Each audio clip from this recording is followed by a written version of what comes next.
What are you doing? There was a cat under the couch.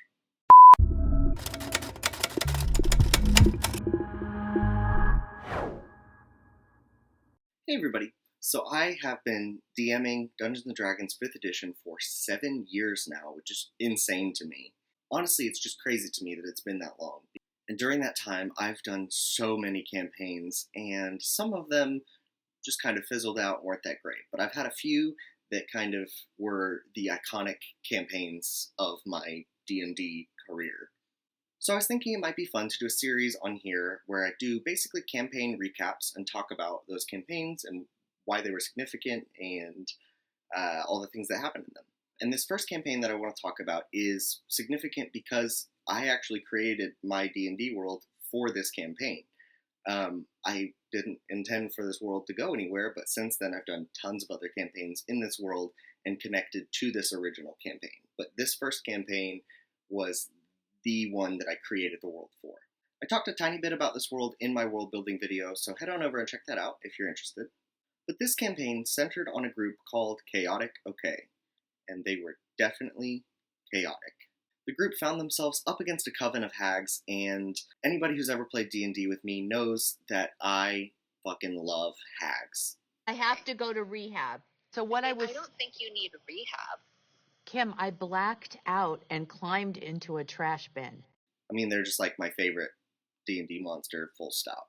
But before we get started, if you want early access to my content, or if you'd like access to my suggestion box to suggest a YouTube video topic, head on over to my Patreon. And if you're looking for writing, manuscript critiques, graphic design, video editing, Spanish to English translations, and social media marketing, head on over to my UPWORK. The links are both down below. And if you want to play in a D&D game run by me, head on over to startplaying.games and book a session for as low as $15. That's about how much it would cost you to go to the movies, but instead you get a custom story built for you by me. I have a fairy tale / storybook inspired one-shot called The Enchanted Forest, which launches on September 27th, so sign up today. So I'm going to divide this into 3 parts because it kind of was 3 mini campaigns, but they were strung together as one long campaign. So part 1, the OG5. This game started out when I had a new job and I met this girl at my job who is now my best friend. I walked over to her desk one day and I saw that she was watching Critical Role, and it basically went like this. Are you watching Critical Role? How do you know what Critical Role is? And within days, we had started a new D&D group at work. We were the only 2 that were actually interested in it, but we kind of bullied our friends into joining. And we got permission to use the conference room in our office, and it was kind of an official office D&D group. It was kind of cool. Throughout this video, I'm going to be referring to everybody by their character names only, just to kind of preserve their privacy, especially those who committed atrocious acts. We started off in the town of Lorraine. Oddone the Goblin Warlock, Stark the Human Paladin, and Jack the Human Barbarian Fuckboy met in a tavern. And yeah, I know that's the typical D&D opening, but these were new players. They didn't understand the cliches yet.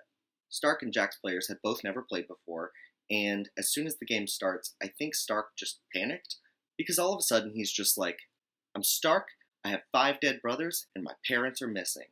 After the other players assure Stark that they know nothing about his missing parents, a group of goblins attacks the tavern and they fight. It was a pretty standard first session, and it was only a 2-hour session, so it ended right after the fight. Between sessions, we were able to convince our other friend to come join us. She thought she would hate it, but we assured her that it would be way better than she thought, and she decided to come. We were so excited because this time we would have 4 players. But then, kind of unexplained, Jack's player just didn't show up for the second session. So we were still at 3, but it was a different 3. We would come to find out later that this is because Jack's player was fired from our office, which was really weird and crazy. So the second session, Jack was gone. But this isn't the last we'll see of Jack. We're going to come back to him later. As the dust settles from the fight, Princess Belladonna walks in. She's just escaped from the tower where her evil father, the king, has locked her for basically her entire life. But what the other players don't realize is that she has split personalities. There's Belladonna, the innocent princess who swoons constantly, and Nightshade, the deadly assassin that her father trained her to become. There was almost immediately some chemistry between Stark and Belladonna because she was like very much the typical damsel in distress, come rescue me, and he was very much the one who wanted to come rescue her. The group tracked the goblins to the abandoned keep outside of town. They fought the goblins' leader, a hobgoblin named Shuckruck the Terrible. During that fight, Stark kills one of the bugbears and asks, "Did you kill my brothers?" And I was just like, yeah, I guess. After the group defeated Shuckruck, Odd One the Goblin Warlock goes up to one of the caged wargs and attempts to tame it. Odd One was played by the girl that I mentioned earlier, who was basically the only one who had played D&D before, and by far the most dedicated player. So I just kind of let that happen. Sure, you can have a warg. I had described the warg's tongue as being green and slimy, so Odd One decided to name it Mr. Green. The group found a letter on Shuckruck's body that revealed that he was working for Auntie Gertrude Frogtooth, the Green Hag, who was terrorizing the town of Mistshire. In this letter, I also revealed that Auntie Gertrude Frogtooth had Stark's parents. I didn't know about the missing parents thing at all when we started the first session. He came in with that out of nowhere, but I was bound and determined to use it. They left town immediately, on the road towards Mistshire. But first, they reached a fork in the road. There, they saw a group of people on a caravan fleeing from the town of Pondhaven. Immediately, Stark is like, "What's up?" And they reveal that Pondhaven is being attacked by monsters every night. And Stark is excited to get to his parents, but he's also a lawful good paladin that needs to help. And so they go to the town of Pondhaven. It's basically a series of docks interconnected over a lake. And the town seems pretty normal, until nighttime, when everyone starts to lock themselves in their houses. The group decides to stay out and wait and see what happens with these monsters. And in a nearby window, 2 residents of Pondhaven are watching them. That's right, we have 2 new players. We had a new woman in our office who just seemed so nice, and we were like, you have to come to D&D. And not only did she agree, she also brought in her husband. Now, we weren't really sure if we were allowed to have people in the office that weren't actually people who worked there. This also ended up being like a weird thing where our office manager kind of scolded us for validating his parking, but didn't say that he wasn't allowed to be there, but it seemed like they didn't want him there. It was weird. But anyways, we had 2 new players. So Stark, Odd One, and Belladonna are waiting out on the dock, and sea monsters begin to rise out of the lake, crawling up onto the docks and attacking them. Waywocket and Adam, the 2 new characters, immediately join the fight. Waywocket is a gnome eldritch knight armed with magic and a sword. Adam is a human druid, and the 2 of them are married. They faced wave after wave of sea monsters crawling up out of the lake until finally their boss showed up, the sea hag Mama Olga Wormgums.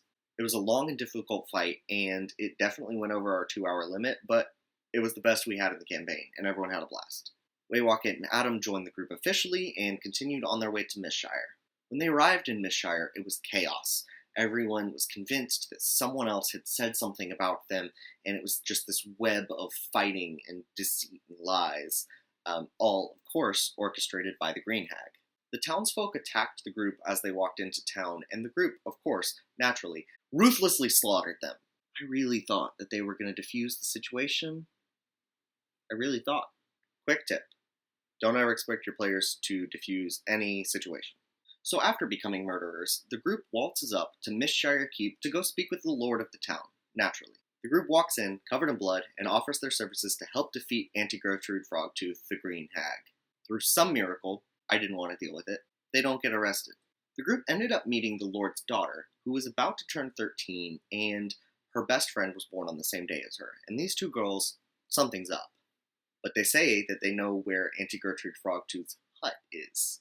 So they agree to meet these 2 unaccompanied minors after dark at midnight. I'm just kidding, nothing happened to them. Well, I mean it did. You'll see. So the girls take them to Auntie Gertrude Frogtooth's hut. They sneak up to the window and they see the Green Hag in there mixing up potions. Odd One decides to sneak around to the front door and knocks on it. Auntie Gertrude Frogtooth answers, looks down at this little goblin, and Odd One casts Eldritch Blast. And that was where we ended our session. The next session began with the fight starting. Auntie Gertrude had these rats hanging from her coat that she pulled off, snapped the necks, and threw like a grenade. These were actually polymorphed ogres and trolls, so suddenly she has these big monsters that are on her side. And about halfway through the fight, the 2 girls attack. If you don't know how hags reproduce in D&D, time for a lesson. Basically, a hag takes a baby, they eat it, they give birth to it, and then when that child turns 13, they become a hag. So these 2 girls were like days away from becoming 13 and becoming hags. Though luckily they didn't, because the group killed them. After defeating Auntie Gertrude Frogtooth, the group investigates her hut, where Stark finds the bodies of his parents, who are both dead, and he becomes an Oathbreaker Paladin at this point, which is really cool. Inside the hut, Waywocket, the Eldritch Knight, also finds Black Razor. If you're not familiar with Black Razor is a legendary magic item from D&D. It's an evil, sentient black sword that always calls for blood. And that was where we ended it. That was also my last week at that job, which was really cool. It was like a nice little finale on the week that I left. Now remember how I said we'd talk about Jack the Human Barbarian again? This is where we do. Time for part 2, Jack and Co. After Jack's player got fired, I really wanted an excuse to continue to see them, so we made a second campaign outside of work. It was basically all of the same players, just not in the office, and we were kind of allowed to be a little more raunchy with our D&D. It began with Jack the Fuckboy Barbarian, Ursa the half-elf druid, who was also like a private investigator. Ursa was played by the same player as Odd One, and the last player, I shit you not, was named Sexhard Silvertongue. Yes, that was really his name. No, I could not do anything to change that player's mind. Sexhard Silvertongue was a dwarf bard, and most of the time he went by the nickname Sex, which is better, I guess? The group was very Three Stooges-esque, and they got themselves involved in investigating these disappearances that were going on in the Dwarvish Mountains. The group went and spoke with Dimblewimble, a gnomish inventor. He was a really quirky NPC that I gave this, Mickey Mouse voice. No, I will not be demonstrating. The first time they met him, Ursa tried to intimidate him, and he pulled a gun in her face. He was clearly unstable, to say the least. That's going to matter later. Eventually, the group picked up a few more new members. There was Ghost the High Elf Rogue and Raven the Wood Elf Ranger. Raven was played by the same person as Belladonna. That's going to be important later. Those two characters were originally from a one-shot that I didn't DM, but I decided to let them use those characters anyways, because I had been a part of that one-shot. The group also met another NPC, a fearsome orc warrior princess named Ilga the Ruthless. When Adam and Waywocket's players decided to join this campaign, they decided to join as Dimblewimble and Ilga. So these characters were both intended as NPCs, but were now characters in the game. So the group traces these murders back to a dwarvish warlock of Granny Agatha Bloodmaw, the third hag.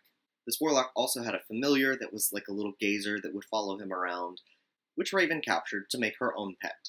They defeated the warlock, they saved the Dwarvish Mountains. Part 2 was kind of the shortest section of the campaign, so there really wasn't a ton that went on, and a lot of the characters kind of get written off in the next part. So that brings us to part 3, the combined group. At this point, most of us had quit our jobs at our office where we all worked together, because it was a horrible place to work. So we decided to combine our in-office and out-of-office games into one campaign. Everyone decided which character they wanted to play for the rest of the campaign, and we figured out how to get rid of the extras. Odd One's warlock patron Hirsam teleports Jack and Co. over to Auntie Gertrude's hut, where they met up with the original group. We gave kind of rushed conclusions to some of the characters. So the group was now 8 characters. Stark, Belladonna, Odd One, Waywocket, Adam, Jack, Ghost, and Dimblewimble. Plus Raven, but you'll see what happens to her in a second. Waywocket and Dimblewimble were played by the same player, and she decided that she wanted to play them both, and that they were brother and sister, so that was a new development. The new combined group then heads to Eastvale, the capital city of the kingdom. They spent the night in a shady inn called the Drow's Den. Raven went up to bed and was closely followed by Nightshade, Belladonna's alter ego. Nightshade killed Raven and took the gazer away from her.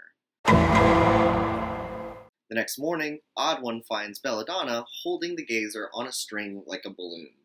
And by the way, the only reason that I allowed Nightshade to kill Raven was because they were played by the same player, so she could make the decision for herself. Despite the murder, they then had a cute little shopping episode, during which Dimblewimble killed the king. Oh my god.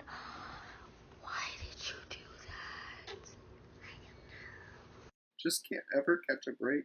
They were summoned to the castle since Princess Belladonna was with them. On the way there, Belladonna tells the group about how evil her father was. So as soon as they get in front of the king, Dimblewimble takes out a void bomb and throws it. What's a void bomb, you ask? Something that I was really dumb to give a player. They were basically those bombs that the Dark Elves use in Thor the Dark World.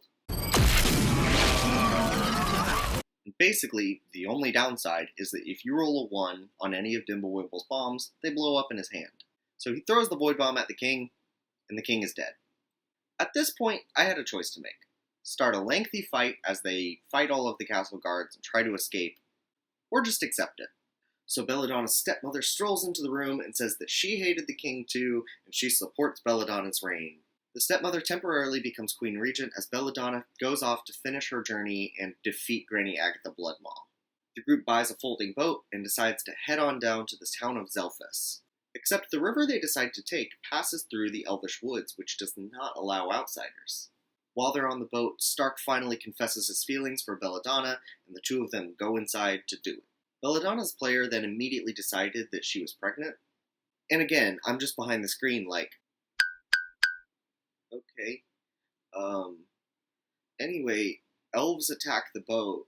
The elves kidnap the group and take them back to their town, a series of tree houses that are interconnected by little bridges called Sathis. The group ends up meeting Raven's mother, who is in charge of this place. She's immediately suspicious of them because she knows her daughter was mysteriously murdered, and they're immediately suspicious of her for no reason, I guess. Dimblewimble and Belladonna decide to go break into her house together, which is a fun little side quest. As they find her in front of a mysterious altar, Dimblewimble decides to throw a smoke bomb, but rolls a 1. So the smoke bomb goes off in Dimblewimble's hand. There's just smoke pouring into the room from the hallway. The players don't know what to do. They panic. They run past Raven's mother, jump through the window, and Belladonna, just in the nick of time, pulls out her broom of flying, and the two of them zoom off to find the rest of the group. Around this time, I also loved the idea of trying to corrupt Stark, because he started out as a lawful good paladin of light and good and whatever, and had become an Oathbreaker paladin, and so I just wanted to see how far off that ledge I could push him. So as they walk through the woods, Stark meets a devil, who offers him a cloak of levitation in exchange for 3 favors. The cloak was basically Doctor Strange's cloak, but black, and without a second thought, the player agrees. And I'm thinking, hell yeah, what 3 evil favors can I make him do now? Turns out none. You'll see. As they leave the woods and they're in the final stretch on the way to the town of Zelphus, they find themselves falling asleep from magic. Ghost Player immediately objects that he can't be put to sleep by magic because he's an elf. And I just go, it's not magic. He goes, then what is it? I go, I don't know, bud. It was bullshit of me to do that, but I needed it to happen for the story to go on. The group found themselves in a nightmare world controlled by Granny Agatha Bloodmaw. As they traveled through this dream world, they were fighting demons and devils. The only one that I really remember was the Bone Devil, and let me tell you why. The Bone Devil was tearing the group apart, and Dimblewimble decides to end it with swift action. He pulls out a Void Bomb and decides to throw it. He decided that if he tossed it over the Bone Devil to the other side, it would take down the Bone Devil without taking out any of our allies. Except the player rolled a 1. The Void Bomb went off in his hand. That was like a 5% chance. Wait, who did she take down with her? So Dimblewimble, dead. Stark, dead. Bone Devil, dead. Mr. Green, dead. Really happened. And it's my fault, really. I'm the one who put the Void Bomb in the hands of my most unpredictable player, an even more unpredictable character. The remainder of the group found Granny Agatha and defeated her in the dream world. Once they did, they woke up. All of them, except those who had died. See, I had already told them that if they died in the dream world, they were dead. And Stark's player never really was that invested after that, and I feel like that was kind of a failure on my part. I think at the time I was so invested in keeping the stakes high, and that, like, if I say you might die, you might die. But I allowed Stark's character to die through something that another player did, which is kind of a no-no. Generally, in my games, you only die if you do something to make yourself die. The group arrived in Zelphus, where they met the legendary oracle Sybil Fortuna. Jack the Barbarian was immediately enthralled by Sybil Fortuna and decided to try to get with her. Sybil Fortuna gave readings to each of the group, giving them information about their future. And conveniently, after giving them each a reading, she had a vision of where the Hags were. And yes, Hags, plural. Sybil's vision revealed that Granny Agatha was attempting to bring back the other 2 Hags through necromancy and restore their coven. They were in the abandoned temple just outside of town, and the players needed to go now. The players arrive at the abandoned temple just a second too late. The other 2 Hags have risen back again, and now they have to fight the coven. They've defeated each of these Hags individually, but the 3 of them together are much stronger than any of them individually. Just as they're beginning their climactic final battle, Sexhard Silvertongue comes to the rescue, since he was played by Stark's player, and he needed a character to play, and they together defeat the Hags. The last hag to fall was Granny Agatha Bloodmaw. She pulls out an amulet at the last second, a death curse amulet. And the whole death curse thing I stole from the Dresden Files, but I turned it into a magic item so that she would have a reason to use it. So with her death curse amulet, Granny Agatha opens up a fissure in the ground, and devils and demons begin to pour out of it, flying off into the sky. Adam Firstman, the druid, sacrifices himself so that the group can get away, and with his sacrifice, a druidic tree is planted at the moment where he dies. The roots go throughout the fissure and sew it back together, pulling it together and stopping the demons from pouring out. Those who survived the final battle returned to the city of Eastvale, where they had a nice little epilogue. The group bought a tavern, and they went back and forth a lot about the name of the tavern, but they decided they wanted to dedicate it to Adam since he had sacrificed himself. So they named it The Dungeon and the Dragon, and Adam's Dead. Belladonna ascends to the throne and becomes queen, and appoints Waywocket as her general. Also, Belladonna's stepmother has arranged for a few eligible bachelors to show up. Belladonna meets princes from the other kingdoms, and decides to marry Prince Leroy Jenkins. Leroy was the prince of the kingdom of Gallowith, which was directly to the south of this kingdom.